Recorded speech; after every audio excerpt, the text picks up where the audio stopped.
Hi there, Sandra here from the Schwowin's Nest. Welcome to my fall series. Today I am joining a few of my YouTube friends to create some Dollar Tree fall DIYs. My first one is using two of these Dollar Tree pumpkins. I'm going to just cut off the stem because at this point I'm not going to need it.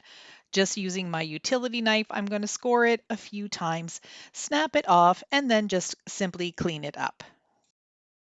I've put down a piece of foil with the shiny side up and I'm hot gluing it onto the pumpkin. I want to make sure that I have the dull side on the outer portion of this. You're not going to be able to see any of this mess on the inside, so it really doesn't matter what the foil looks like. Just make sure you don't burn your hands because that foil does get super hot with the hot glue.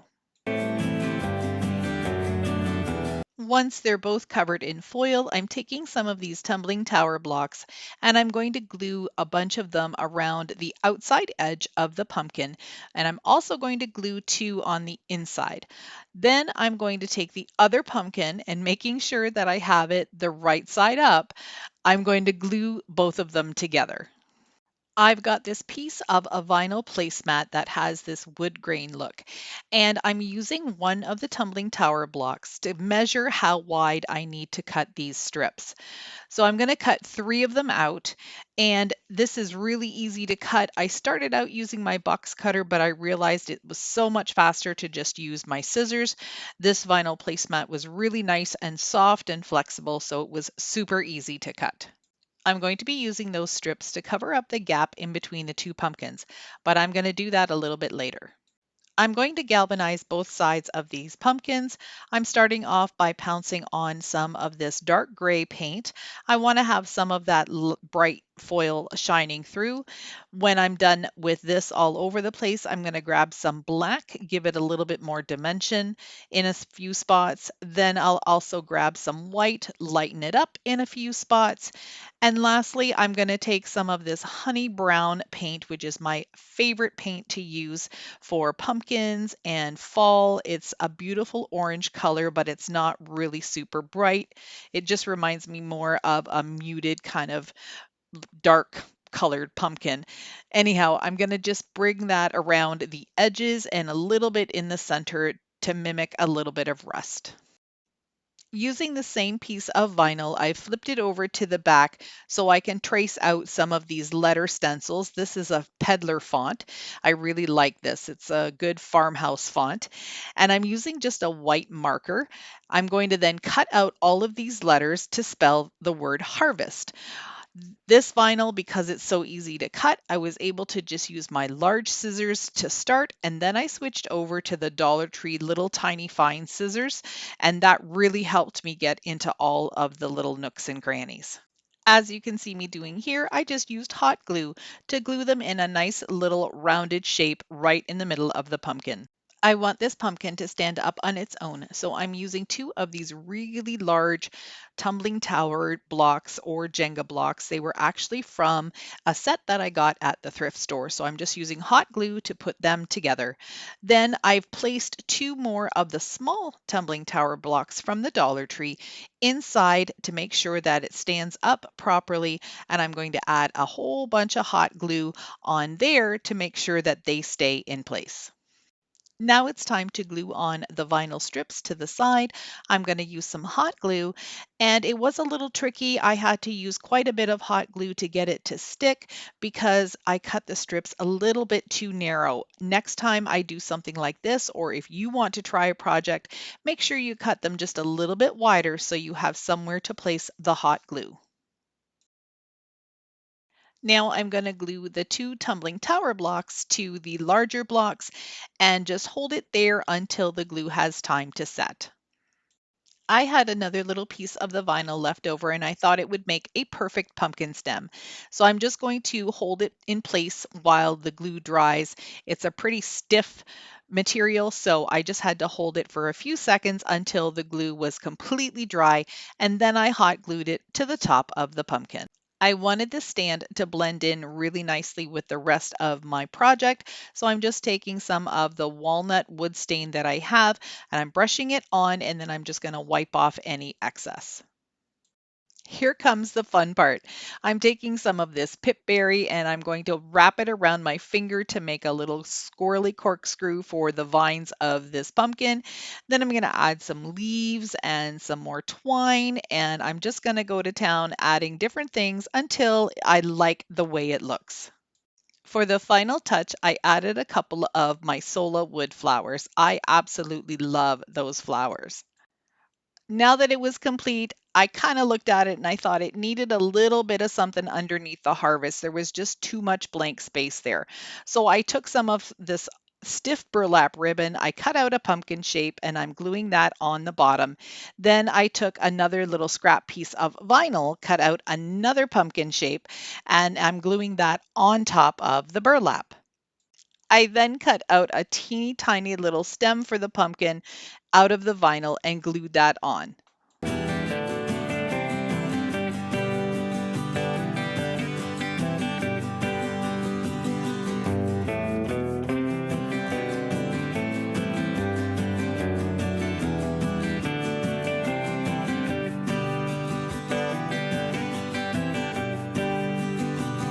So here are three other friends that I am collaborating with today to bring you some Dollar Tree Fall DIYs. Mia from Make It With Mia got us all together, and we're also joined by Maria from Artsy Cupcake and Yelena from Blondie Next Door. There will be a playlist down in my description box, so when you're done watching my video, make sure you head down there, click on that link, and watch everyone else's videos. You are going to get some awesome inspiration for fall decor, and you're not going to want to miss out on any of it. My second project for you today is using these two wooden paddles. This is a brand new find for me at the Dollar Tree. Usually they don't have as good a stuff as I see my American friends have, but I lucked out this time and I'm going to add two of these little crates to either side of these wood paddles. And yes, I'm making a crate. If you're new to my channel, maybe you're coming over from one of the channels in the playlist, welcome. I'm so glad you're here. If you like what you see, I would love for you to stick around a while by hitting the subscribe button. It's really easy to do, it's totally free, and it really helps my channel grow. Now, I used this color in the spring because I thought it was a beautiful springtime color, but I'm seeing a lot of these types of colors, sort of an unconventional colors for fall. This is Eucalyptus by Martha Stewart, and it is a chalk paint. I'm going to give this crate one good coat. I'm not going to worry about the inside or the bottom right now, although I am painting the bottom right now, but I don't need to do that. You're not going to see it. It's completely dry, so now I'm going to give it two coats of my own DIY chalk paint, which is just regular white flat latex paint and some talc. If you're interested in that recipe, it is down in my description box. And I'm going to do some fairly thick coats. I want all the green to disappear, but I will be bringing it back in a little bit. While the paint's drying, I'm going to work on a handle for this little crate. I'm taking two pieces of fairly thick wire and I'm just going to fold them in half because I want a double thickness. I'm going to wrap some of this off-white cotton rope around the wire. I'm leaving about an inch to an inch and a half of wire at the end because I'm going to need that to loop inside the holes on my crate. So I'm just going to use a little bit of hot glue to secure that in place, and then I'm simply just going to start wrapping it around until I get to the other side. I've taken the handle and I've pushed the wires through from the outside towards the inside. Then I'm cutting off the excess. I want to leave about a quarter of an inch.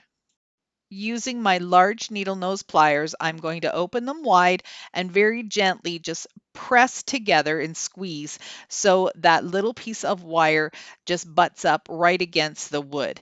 That's going to ensure that the handle stays in place and that nobody hurts themselves on the wire. Here's where the green is going to make its appearance again. I'm taking some 60 grit sandpaper and I'm going to go around all the edges until I bring all of that green back. I don't want to go all the way down to the wood. I just want the green to show. So I'm going to go around all of the edges on the bottom a lot, and then I'm going to also go on the sides and the top of the crate. I want to make sure that you can see some distressing, and that green will just show through really nicely. I'm going to make a really sweet floral arrangement using a lot of my Sola wood flowers. I'm going to start off by cutting off a piece of pool noodle and hot gluing that into the bottom of each of the crates. Because this is a fall project, I'm not going to use moss. I'm going to use this wood Excelsior. It's not the plastic. This is actually real wood.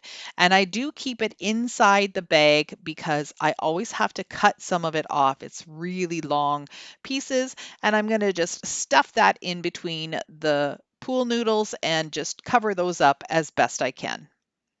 I'm going to start arranging my Sola wood flowers. I already have them on bamboo skewers. That's the easiest way that I know to get those flowers onto stems because the skewers have a really nice sharp point. They also poke really well into the pool noodles. So I'm just going to go ahead and start arranging things the way I like it. I'm going to spin my arrangement around so I have sort of an equal amount of stuff on both sides, so it really doesn't matter how you're looking at it. It's going to look great from all angles. I'm also going to add some lamb's ear. They are also on the bamboo skewers, and I'm just going to poke them in around where I need them to be until it looks great. Then I'm also going to add some acorns and some other little fillers just to make it look really pleasing. I'm so happy with how this turned out. I really love it.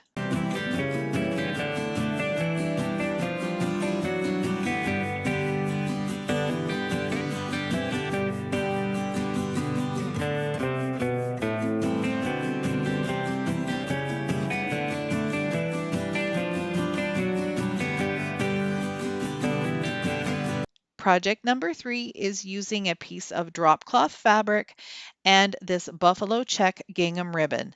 I'm going to cut the ribbon into strips almost as long as the fabric, and I'm going to start by gluing this first piece right in the center. I'm going to continue doing this, gluing them right into the center on top of each other until I get sort of a pie shape or pie slice shape or a star shape, whatever you want to call it. You'll see what I'm doing here in a minute. Once I had those all glued in place, I decided to glue down the ribbon completely. It was just going to work better for what I had in mind. Here we are at the Dollar Tree portion of this project.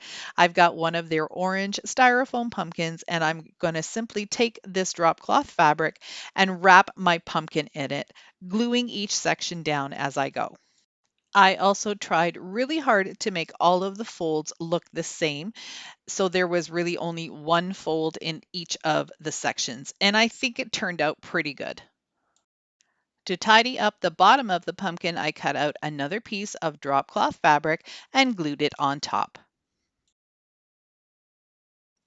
I wanted to make some little ribbons to put at the top of the pumpkin, so I'm cutting out some pieces of drop cloth fabric. I'm also going to use a black and cream colored ticking stripe and some burlap. To create the stem of this pumpkin, I'm using a wine cork and a bamboo skewer, and I'm just going to push it into the top of the pumpkin. I'm taking the strips of ribbon and folding them in half, kind of at an angle as you see me doing there. And then I'm going to just glue them down onto the pumpkin. And I'm just going to layer it with the burlap, then the grain sack stripe, some of the drop cloth, and I'm just going to continue on until I get the look I like. For the finishing touch, I'm gluing on just a little bit of reindeer moss around the pumpkin stem, and then I'll make a shoestring bow out of the gingham black and white ribbon and glue that on. I think this pumpkin turned out super cute.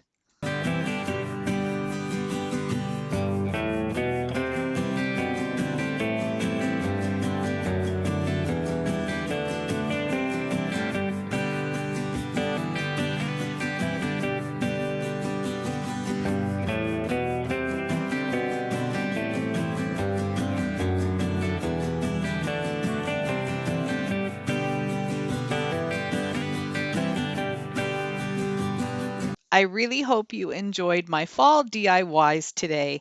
If you did, please give me a thumbs up. That shows YouTube you like my content and they promote me more, which helps my channel grow. Also, if you click that notification bell, YouTube will let you know each time I upload a new video. You won't want to miss out. Don't forget to head down to my description box and click on that playlist link so you can see what Mia, Maria, and Yelena have made. Thank you so much for watching. I truly appreciate each and every one of you. Bye for now.